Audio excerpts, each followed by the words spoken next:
Il y en a en avance, ça s'appelle en avant. Où est l'argent? Où est l'argent? Sud Radio, la radio du rugby. Bravo. D'ailleurs, j'étais sûr qu'entre gentlemen, les questions d'argent ne se poseraient pas. Ça, c'est mon or. Et mon or, c'est mon argent. Voilà. Donner de l'argent à un paresseux, c'est donner de l'absinthe à un alcoolique. Tu voulais un nouveau jingle, tu l'as, Félix Panguero, concocté par Quentin Cabanis. Ah, il est bien. Il est bien. Il est efficace. Il est très avec bien, des, il est très efficace. Avec des classiques, avec ce qu'on aime. Tout ce qu'on aime. Tout ce qu'on aime. Tout ce qu'on aime, effectivement. En avant l'écho, on parle de l'économie du rugby et on va parler aujourd'hui des sponsors maillots. Et c'est une économie lucrative et nécessaire. Tous les maillots de Top 14 sont parus donc pour cette année. Et comme d'habitude, ils arrivent avec un nouveau lot de sponsors sur les tuniques de différents clubs.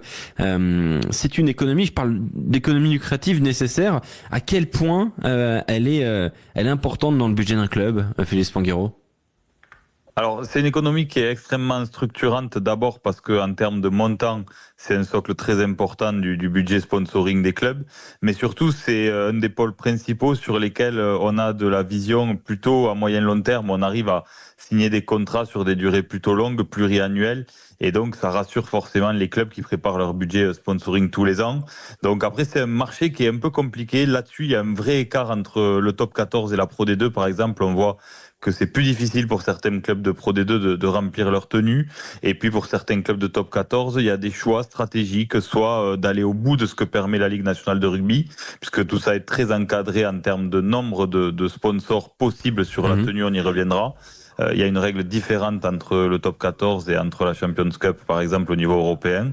Et donc les clubs naviguent avec ça pour essayer de structurer un budget sponsoring solide en termes de visibilité. Combien paie un partenaire pour apparaître sur un maillot de rugby de Top 14? Quels sont les facteurs, quelles sont les variables de prix, l'emplacement, la taille du logo, les années d'engagement? Comment ça fonctionne, Philippe? Alors, il y a énormément de variables d'ajustement et encore une fois, c'est très lié aussi à l'exposition du club, au nombre de maillots vendus, parce que quand on se place dans la position du partenaire, l'idée c'est d'optimiser au maximum la visibilité. Donc, qu'est-ce qu'ont les clubs à offrir? Ils ont bien sûr la médiatisation de Canal+, donc il y a des clubs qui sont plus ou moins médiatisés aux bons horaires et qui permettent de valoriser ça davantage. Vous avez ensuite la couverture médiatique hors match, c'est-à-dire tout ce qui est repris dans la presse, en termes de compte rendu de match, etc., où il y a des photos de tenues qui permettent de... Voilà, avec les photos, on revoit certains partenaires sur la tenue de façon régulière. Et puis, vous avez aussi le merchandising, la vente de maillots et le nombre de personnes qui, tout au long de l'année, vont de la ville au stade avec leurs maillots ou même dans la vie de tous les jours pour certains clubs, notamment le Stade Toulousain qui est quand même très largement en avance par rapport à ses concurrents du top 14 en termes de vente de maillots et de merchandising. Donc tout ça rentre dans la corbeille pour valoriser son offre sponsoring visibilité maillot. Donc c'est un peu différent sur le short, puisque forcément sur le short, il y a moins de merchandising et moins de visibilité. Mais grosso modo, les emplacements les plus stratégiques, c'est en haut du numéro dans le dos et devant sur la poitrine, et est arrivé quand même dans une réflexion stratégique de marque, le dos ce qu'on appelle la fesse, quoi, la visibilité sur le short, puisque là aussi il y a beaucoup de gros plans. En fait, les partenaires réfléchissent aussi par nombre de secondes de visibilité fixe, puisque il y a bien sûr le jeu en mouvement, mais ce qui intéresse les annonceurs, c'est la visibilité fixe. Et en fonction des phases de jeu, de touche, du buteur qui prépare son tir au but, du lanceur, la façon dont le lanceur est filmé, vous avez des partenariats et de la visibilité qui apparaît de façon plus ou moins longue, fixe à l'écran. Et c'est ce qui fait jouer aussi la variable du prix. Donc à t'écouter, Félix Panguero, j'ai la sensation que c'est quand même une économie qui est déjà bien établie, qui est bien réfléchie. On parle de tu parlais des zones les plus importantes, donc sur le torse, en plein milieu ou au-dessus du numéro.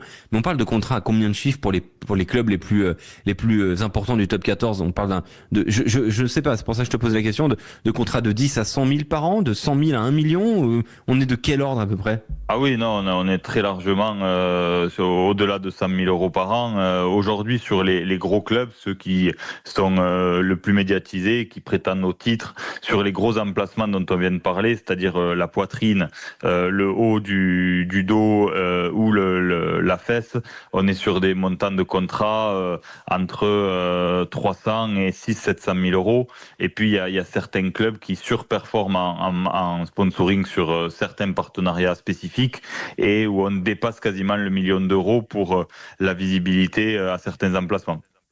Ça, c'est incroyable quand même. Et donc, tu expliquais tout à l'heure que la Ligue nationale de rugby permet les clubs de top 14 et de Pro D2 d'avoir des zones maillots dédiées pour les sponsors, parce que c'est vrai qu'on voit des équipes qui ont énormément de sponsors et d'autres qui en ont, par exemple, beaucoup moins, mais qui est du coup beaucoup plus visible.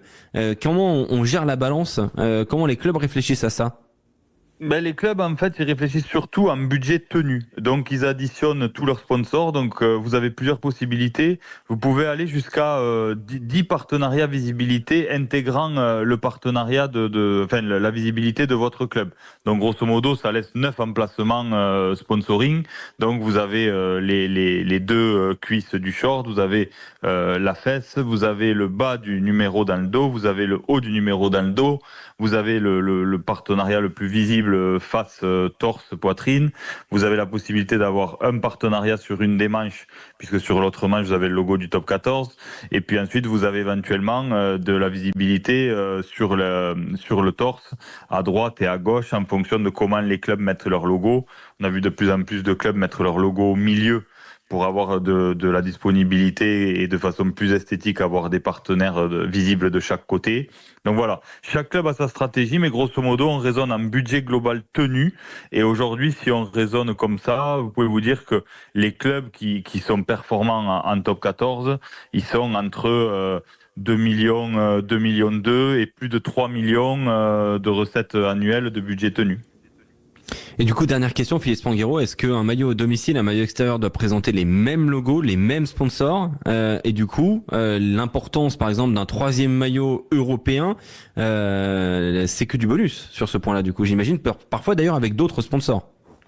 Bien sûr, donc c'est le cas de Toulouse, c'est le cas d'autres clubs. En effet, en Coupe d'Europe, enfin en Champions Cup, on va chercher éventuellement des partenaires qui ont une stratégie un peu plus internationale, à qui on vend une visibilité un peu différente, mais c'est là qu'on se rend compte encore du manque d'impact de cette compétition, parce qu'on se rend compte quand même que les clubs ont beaucoup plus de mal à valoriser cette compétition d'un point de vue financier que le top 14. Donc bien sûr, ça offre des opportunités, de la latitude, mais c'est quand même pas très significatif par rapport au socle que représente économiquement le top 14. Du coup, au global de tout ça, on parlait d'une économie lucrative, nécessaire. Est-ce qu'elle peut aller encore plus loin, cette économie de sponsor maillot? On est un peu au taquet là, Philippe Spanghero, sur le top 14. On est quand même sur des curseurs qui sont hauts pour une partie des clubs. Après, une partie des clubs ont aussi du potentiel de développement, parce que vous avez deux typologies de clubs. Vous avez des clubs qui prennent le parti de dire à des annonceurs, écoutez, vous allez être très visible parce qu'il y aura peu de partenariats et on va créer un maillot qui va mettre La Rochelle notamment avec la Massif qui est en énorme, mais il y a quasiment rien d'autre. Exactement. Donc ça, pour le coup, il y a une vraie stratégie et en tous les cas, La Rochelle s'y retrouve et Skeupé la Massif compense ce que La Rochelle n'a pas avec d'autres. Par contre, vous avez des clubs qui sont en difficulté pour trouver l'attractivité, pour aller chercher des annonceurs à ces montants-là pour s'associer. Et donc là, vous avez soit des emplacements vides, on l'a vu à Toulon ces dernières saisons, on l'a vu à Montpellier, et là vous avez des maillots un peu vierges et ça interpelle. Et puis vous avez ensuite le cas de clubs qui décident d'avoir le partenaire mécène qui se met partout, comme le Stade Français qui a mis Capri-Sun un peu partout sur la tenue, à la fois pour justifier aussi de son investissement et de la visibilité qu'il souhaite avoir avec le club, mais aussi peut-être parce que commercialement il y avait des difficultés à commercialiser certains emplacements.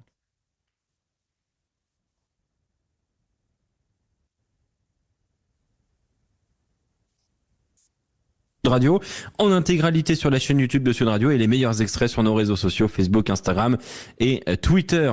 Philippe, on te retrouve demain dès 19h pour Au cœur de la mêlée revenir sur le multiplex et sur le début de la journée de Top 14. Très belle soirée à toi, Philippe.